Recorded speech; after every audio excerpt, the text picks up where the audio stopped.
У меня российский паспорт есть. Я могу показать.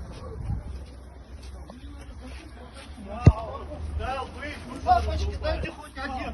Moskva hamda Moskovskiy oblastida yurgan aka-opa singillarimizga 3 oy bazada turadigan eng ishonchli registratsiya xizmati hamda deport zapret tekshirish kerak bo'ladigan bo'lsa, quyidagi ekrandagi raqamlarimizga aloqaga chiqing. Diqqat, dahshatli reyd Moskovskiy oblastida 28-iyul sanasi bilan o'tyapti.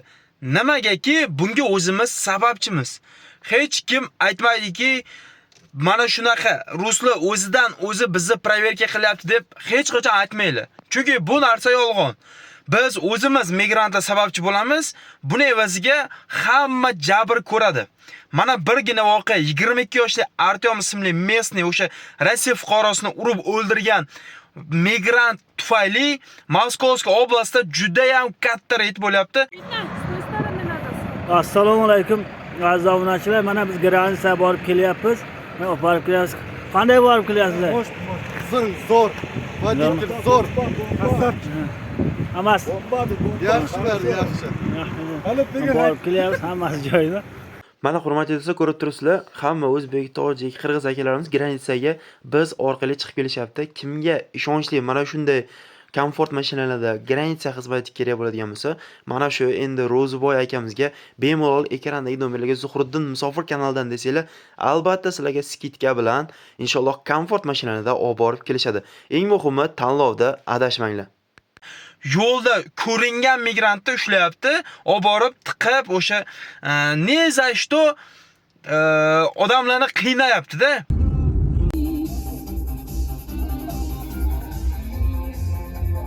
Тут вообще жесть в городе творится, просто.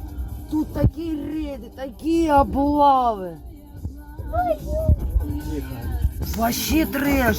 Я такого вообще не видела. Просто они грузят всех валом. Это мы были сейчас на рынке, сейчас случайно на 25-ке оказались. Все, пипец, бля. Что это такое? У меня российский паспорт есть.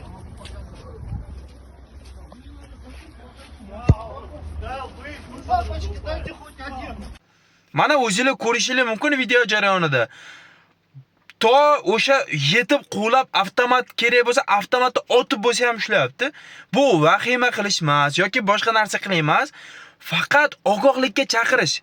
Ya'niki mana o'zimiz aybdor ekanmizki, mana shunaqa katta reydlarni bo'lishiga.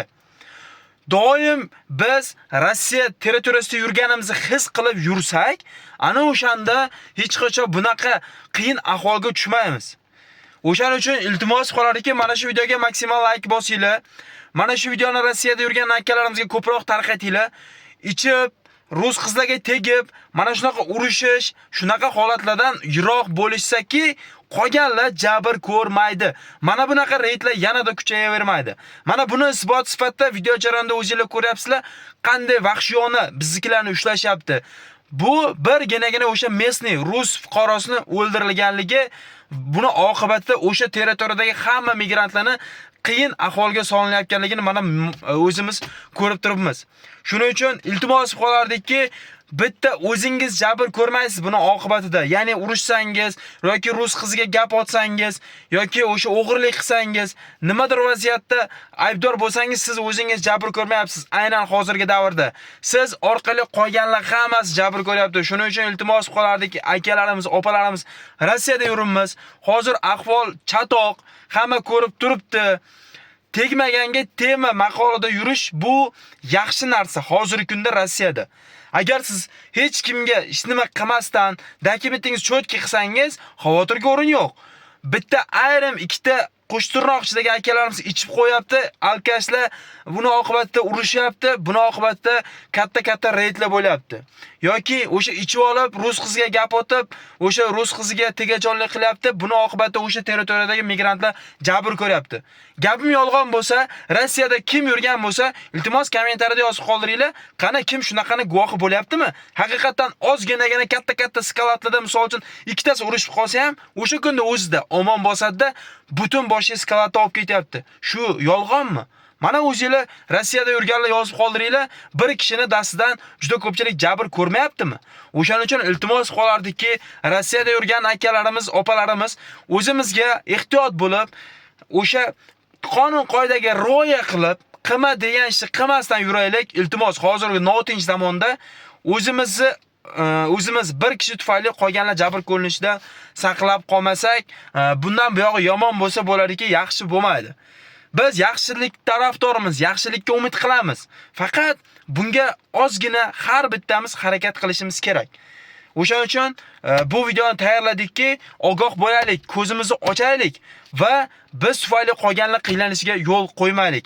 Iltimos, ota-onalar ham yaqinlaringizga, farzandingizga tushuntirib qo'ysanglar, juda ham yaxshi bo'lardiki, urushmasin, ichishmasin, chekishmasin, rus qizlarga hozirgi kunda umuman yaqinlashmasin. Aks holda umrlari mana shunaqa xazon bo'lib, Rossiyani turmalarida o'tib ketadi. Bizdan ogohlikka chaqirish. Bizni xalq ko'radi, biz xalqqa ogohlikka chaqiramiz, tavsiya beramiz. Amal qilish o'zingizdan. Sog' bo'linglar.